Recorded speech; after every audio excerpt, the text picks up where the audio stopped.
I started playing drums. Why? Because I love music and I wanted to interact with music. So the way that I interacted with music was through the drums. That is my form of interacting with music. So on a bigger level, I wanted to identify not just as a music lover. We could do that by listening to music, by making it part of our life, reading about it. I did it by learning an instrument. So now I'm a musician. It's kind of like subtopic. I'm a drummer. So if we want to be a musician, we need to do things that musicians do. What do musicians do? Musicians play with other musicians. They play an instrument. Before we jump into this podcast episode, I've got something really exciting to tell you. I'm pumped about it. These are so much fun for me and for the people that attend. So registration for the 2024 SDS camp season is open now. Now last year, these sold out. I sent out a couple of emails and in 2 weeks, they were completely sold out, waiting list only. So please jump to the link in the either the video description or the episode description and check out what they are about. We have an incredible retention rate. I'm telling you, they are so much fun for me as well as for the people that attend. All of the information is at the link below. Do not wait around. There are going to be 6 camps in 2024. Level 1, Level 2, Level 3. If you have any questions about what level you are, all you have to do is email help@stevensdrumshed.com. There's a lot of information on that page though that will help you with that. Fill out that form. We get those and we follow up with you. It's a very hands-on type of event, and so we will follow up personally to make sure that we have everything taken care of with you. But don't wait around. These will sell out. There's 6 camps next year, 12 spots in each camp. If it's wait list only, put yourself on the wait list. We always go to the wait list because life happens with people over the course of when they sign up to when the camp happens. So we always are using those wait lists. So quite a few people this year that were on the wait list got to come. So please, if it's wait list, don't give up. Put your name in there, and that way we can follow up if we have any cancellations. Hopefully, I'll see you here at the SDS Studios in 2024. Welcome back to the Drum Show podcast, the podcast that is about you, your drumming questions, you getting better on the drums, and that's why I started. That's why I keep making episodes. That's why I started an online drum school, is simply to help you become a better drummer. And this episode is talking about probably the number one issue and that issue has changed over the past few years. I've been running an online drum school since 2012. 2011, excuse me. And so we are going into our 13th year.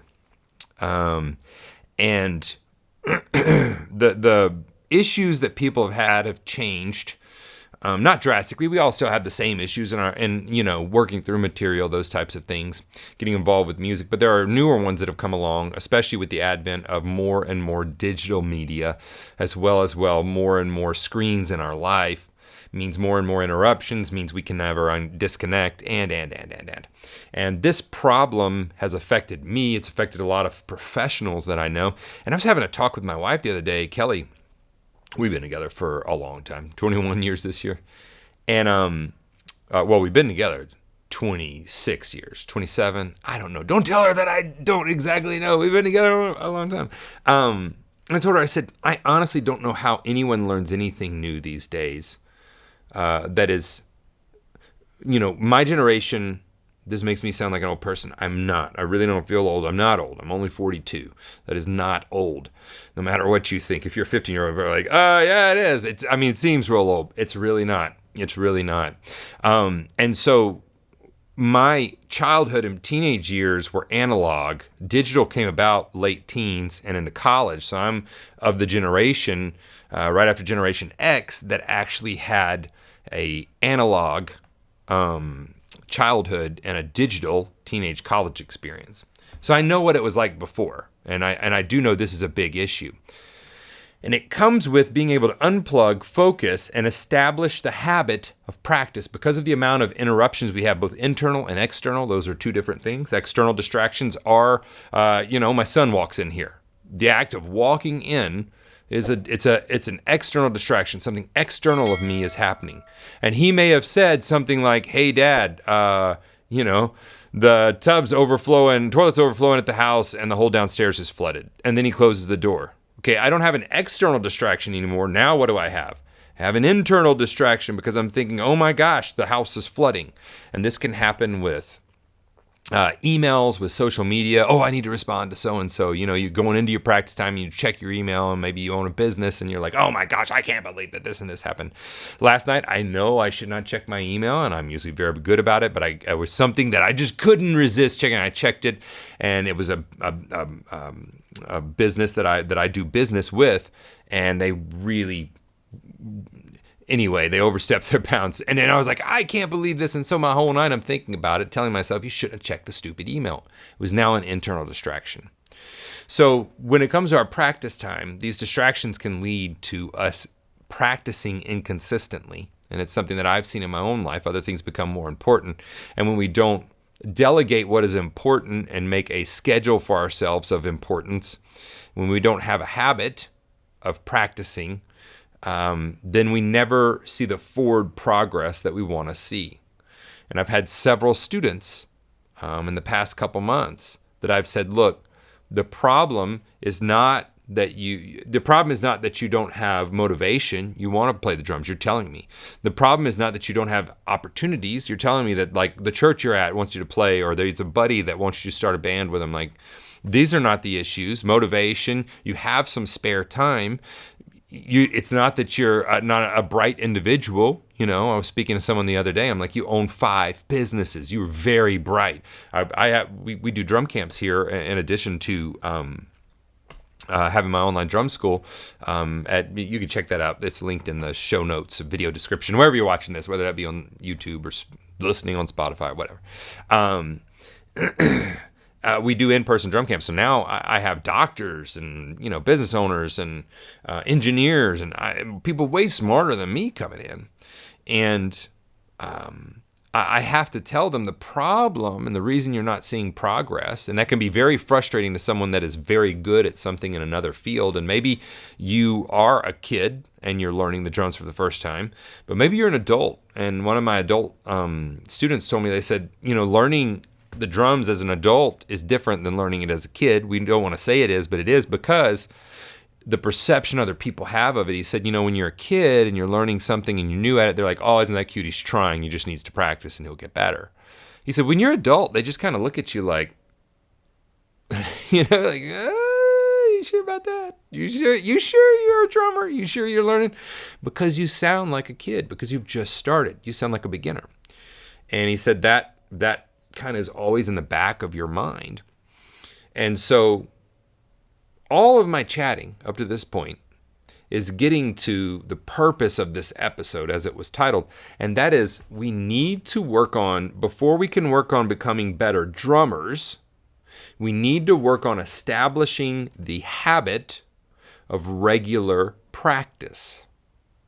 If we don't have the habit established, we will never become a better drummer, because we don't have the habit of showing up and doing the thing that a drummer does.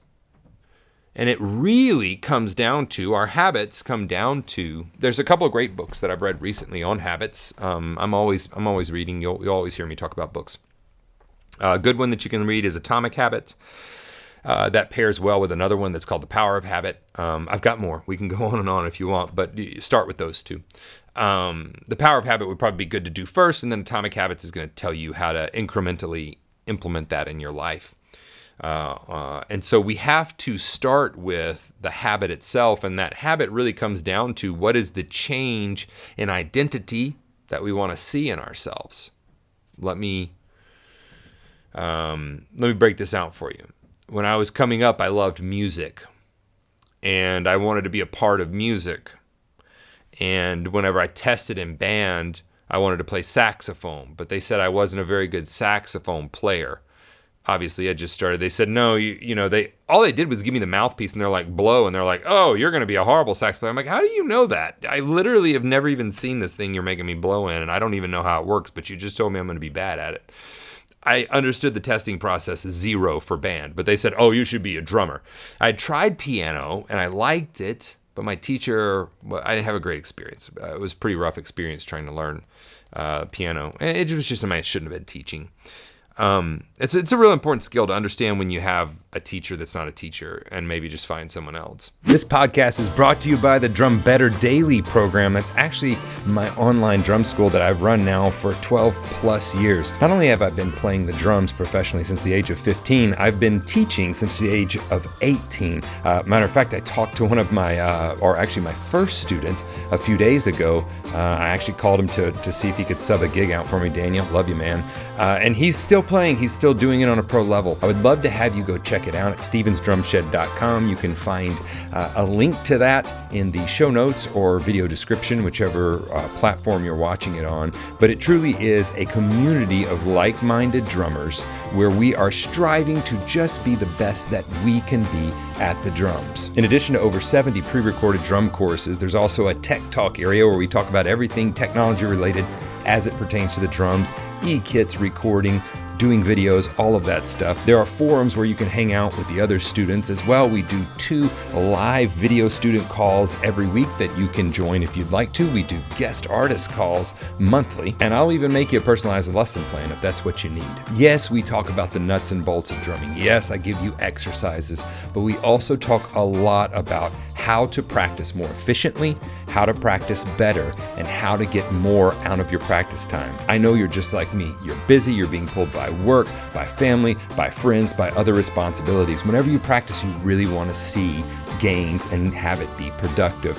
That is what we focus on in the Drum Better Daily program. I'll have to say personally, it's been really cool because some of these students I've worked with for over 12 years, we started running drum camps last year in 2022, and I got to meet some of them in person for the first time. Those drum camps have been selling out. They've been just blowing my mind with how much fun they are and how great a time it is to bring the community together in person. A community that was started online and has been going online strong now for over 12 years. I'd love to have you be a part of it.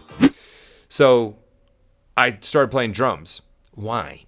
Because I love music and I wanted to interact with music. So the way that I interacted with music was through the drums. That is my form of interacting with music. So on a bigger level, I wanted to identify not just as a music lover. We could do that by listening to music, by making it part of our life, reading about it. I did it by learning an instrument. So now I'm a musician, but it's kind of like subtopic. I'm a drummer. Okay. So if we want to be a musician, we need to do things that musicians do. What do musicians do? Musicians play with other musicians. They play an instrument. This is what musicians do. So my instrument was the drums, and I started playing with other people out in band settings and at my church and different things. So the drums are my means, my identity to interact with music. Well, if we want to call ourselves a drummer, we need to do things that drummers, I don't know why I'm saying it like that, but I am. Drummers do. Things that drummers do. They play the drums. They hit things, preferably drums, right? Drummers practice the drums. Drummers listen to drums. They read about drums. This is what drummers do, right? And so if we are a drummer, we have to learn to play these drums properly, to play the game of drumming. To play music, we call it playing music. It is like a game to me. I get to play the game of music. That's fun to me. So to do that, I have to have something else. What do I have to have? I have to have a practice habit. And this is my problem in a lot of situations. You become a musician by starting an instrument, and now you're a saxophonist or a drummer or a pianist or whatever. And okay, now I'm going to be now I have to do this thing called practice. And if you're a practitioner of the drums, you have to that's a whole other act. You have to do something else. You have to assume the identity of someone that practices. What is practice? Well, practice is specific skill work in a very narrow area, and you do it on a regular basis. But before we can get better at the drums or practice, we need to establish the habit of practice so that we come back to it all the time. We as creatures, as humans, are creatures of habit. You've probably heard that. When you wake up in the morning, I bet you do the same things in the same order. Whenever you eat lunch, a lot of times I bet you do the same things in the same order. I bet you have a very similar flow to a lot of your days. When you go to bed at night, I bet you have a bedtime routine. Whether you know it or not, we become creatures of habit. When you get in the car, you have a set number of things you do in that order, and it makes us more efficient, and our brains don't have to think about it, and they can shelve it and say, that's on autopilot. Let's think about these other things. And so, I mean, they can film you, and you'll literally do things and not remember you did them and go, wait, what did I do? I brushed my teeth, but did I clean the uppers? Of course you did, because you learned how to brush your teeth, and now it's habit, and it's automated, and we just brush our teeth. Or maybe you don't, but maybe you should, especially if you close talk to people.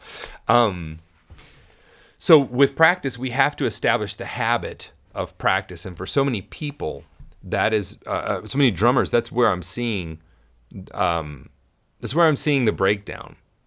They're wanting to practice the drums, but they're not establishing a habit of being a person that practices. Now, what does that look like? To establish a habit in our lives, I don't want to focus on practicing the drums. I want to focus on the habit of showing up to practice the drums. Now, if you're having trouble with this, I've talked to a lot of people lately. They're very smart people. They're people that are very good at what they do. And the biggest thing was, I just don't have the time to do it. I don't have the, and I say, look, if you don't have time, 15 minutes during your day to do something that you want to do, we have a problem. Like Houston, we have a problem. You have to do some life assessment and figure out why you don't have time to just casually do a couple things that you want to do during your day. It's too much. If you don't have 15 minutes, it's too much. You gotta cut back some stuff. So I start with them and saying, look, I don't want you to focus on actually practicing the drums. I want you to focus on the success. We're big in my online drum school, the Drum Better Daily program. We're real big on daily wins. What was your daily win? It could be small, it could be big, but those daily wins help keep us coming back. So to initiate a habit, we need to have a trigger.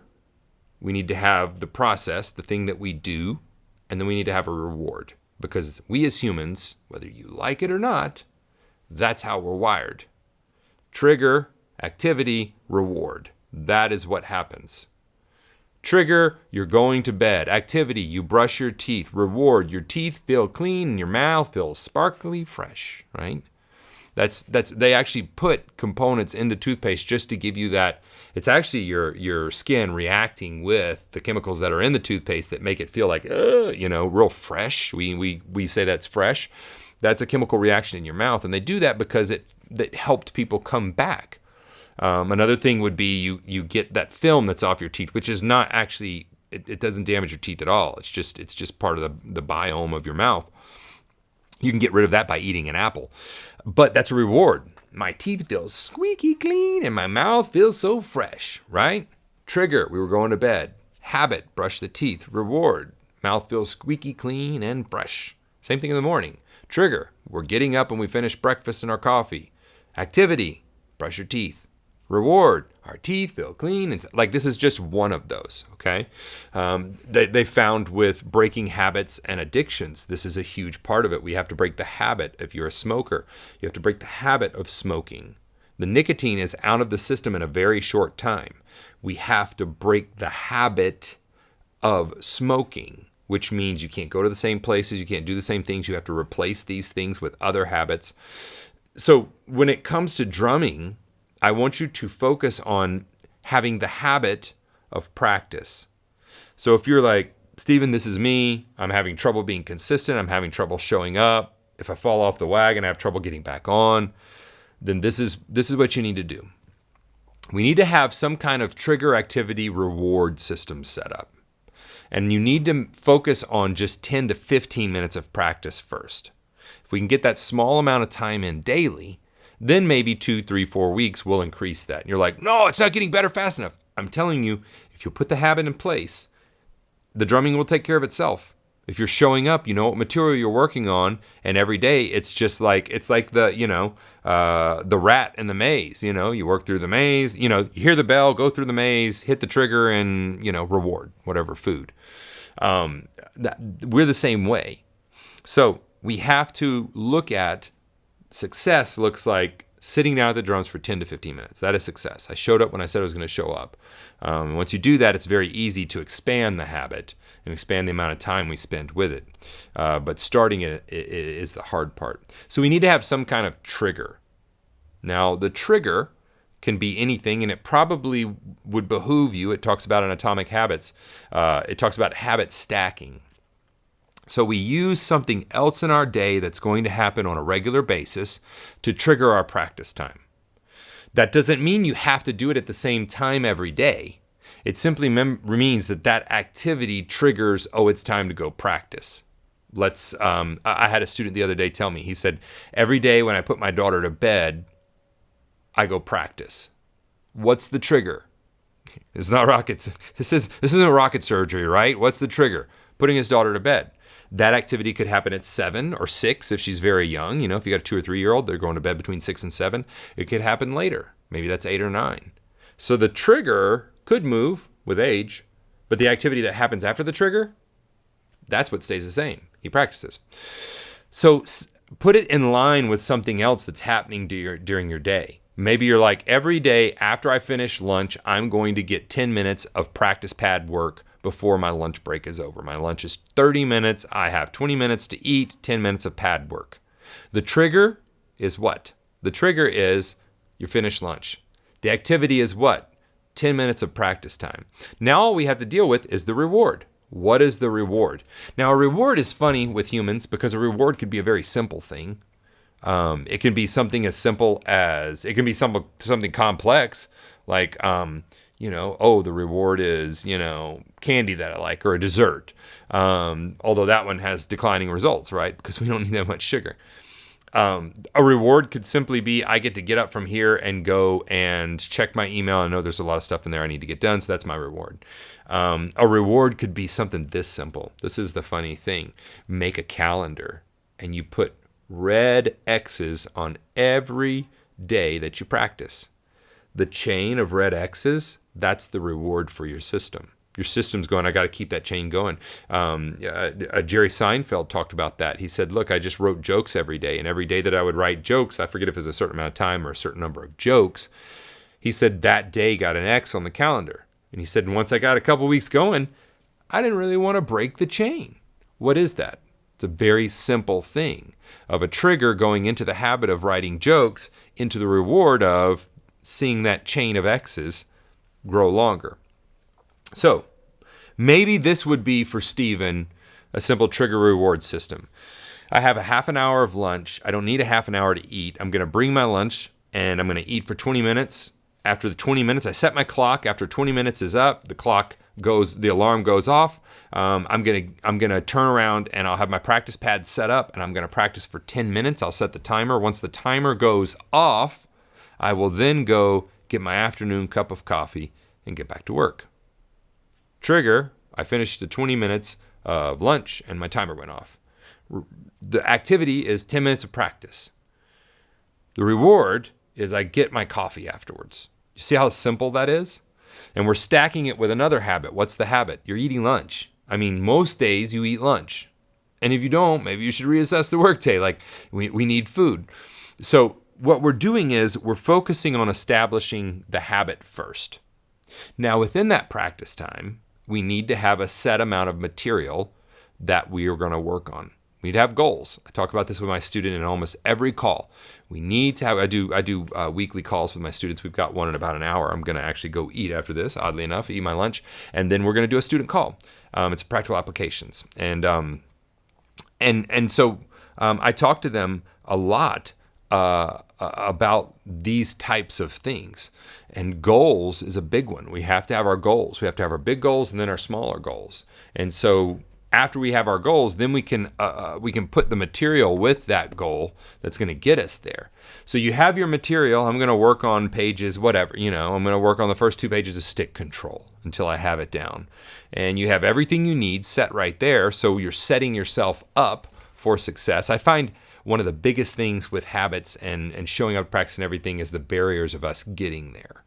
So if we can have a streamlined flow, everything's set up. So in other words, let's say you're going to do the practice pad thing at work. Nobody cares.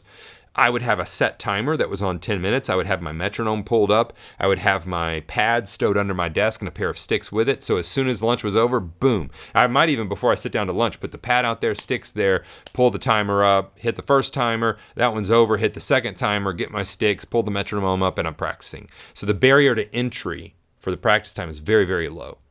I talk about this in the course that I teach called The Art of Practice. It's actually my most popular course I've ever taught, and it's all about the components of practice. How do we go about doing this thing called practice and get better at it? I talk about practice killers in there. So if you're finding you're having trouble getting to the practice room, let's say you're practicing at home and it's after you put your kids to bed, but you have to walk through the hallway and see all of the clothes and towels that are thrown on the floor, and then you see the dirty kitchen, and now you're distracted and you checked your email, and. All these are what I call practice killers. So we have to deal with each one of those. Okay, how are we going to address the clothes that are on the floor in the hallway? Okay, we need to talk to the kids about picking those up. How are we going to address the dirty dishes? Well, I either need to talk to my wife about who's doing them, talk to my kids about who's doing them, have a set time to do them, or just do them as soon as supper's over. How am I going to deal with email? Maybe don't check it. So we dealt with each one of those practice killers on an individual basis so that the barrier to entry into our practice time is as smooth as possible. We have the trigger, putting the kids to bed.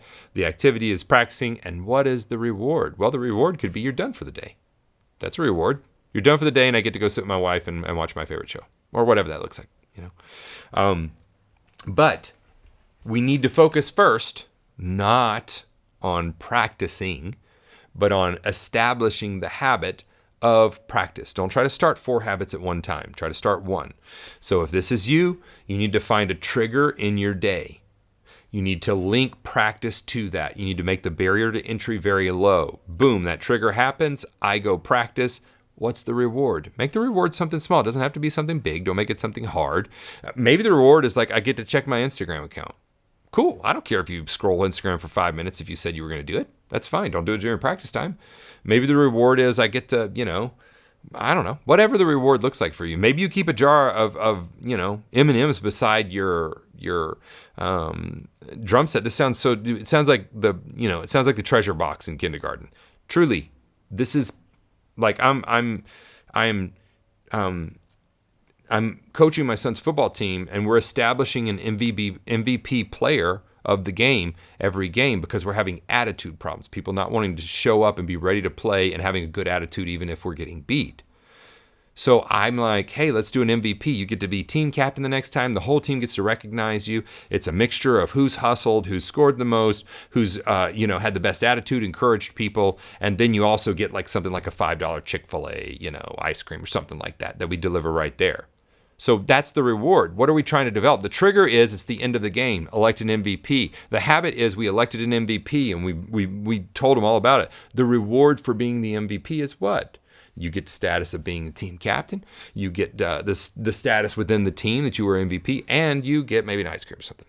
So these habits, all we need to think about is establishing the actual habit of showing up to practice the drums. And what I've found is if I've shown up and set aside the time to practice my drums, most of the time I get in there and practice, and I see some good results because I'm there. I need to do that. I've had the habit of going to the gym. I've had this habit since I was in high school. In high school, it was running a lot. Then I started going to the gym. I go to the gym when I'm in town. I go to the gym 4 times a week, and usually it's Monday, Tuesday, Wednesday. And then Friday, or Monday, Tuesday, Thursday, Friday. But it always happens. I get up in the morning, I spend some time with the family, I get ready, and then I go to the gym before work. And that is my habit. The reward is I'm done. I got it done. I'm done with that. I can go on with my day, and I get to go to work. So I have shown up at the gym a lot of times and been like, I don't want to do this. I'm so tired. But I'm sitting in the parking lot, and I'm like, hey, moron, you drove here. You're at least going in. And by the time I get in there, I get a workout, and it's all good, right? I have the habit, and I've kept that for as long as I can. On the road, playing shows, I'm about to leave tonight, so I'll be on the road for 3 days. I have the habit of walking. If there's an option to take an Uber and it's a mile away and I have the time and the weather's not awful, I walk. Why? That's my exercise. I've lost some weight. I've actually lost a good bit of weight. I'm not trying to. But I was talking to my wife the other day. I said, I want to keep this habit of walking. I like walking. I would like to integrate that into our day somehow. It's made me feel better. And so anyway, I want you to focus on, before we focus on, I'm going to become the world's greatest drummer, we have to have a practice habit. That's where many of us are failing. I'm preaching to the choir here. Failing. We're failing before we ever get out of the docks because we don't have that habit of practice.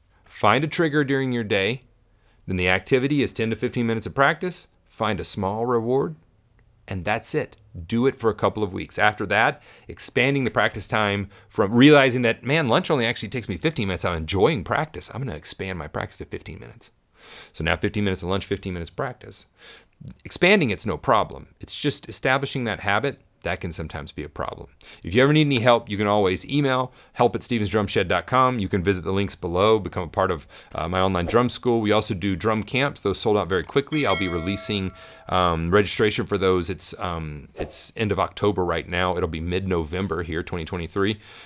Those sold out. I only sent like one email out last time. They sold out in 2 weeks. We had a waiting list and wound up using the waiting list. And so please, get involved with this community and dedicate yourself to becoming a better drummer. If you ever have any questions, don't hesitate to contact me. I still read and answer every one of my emails.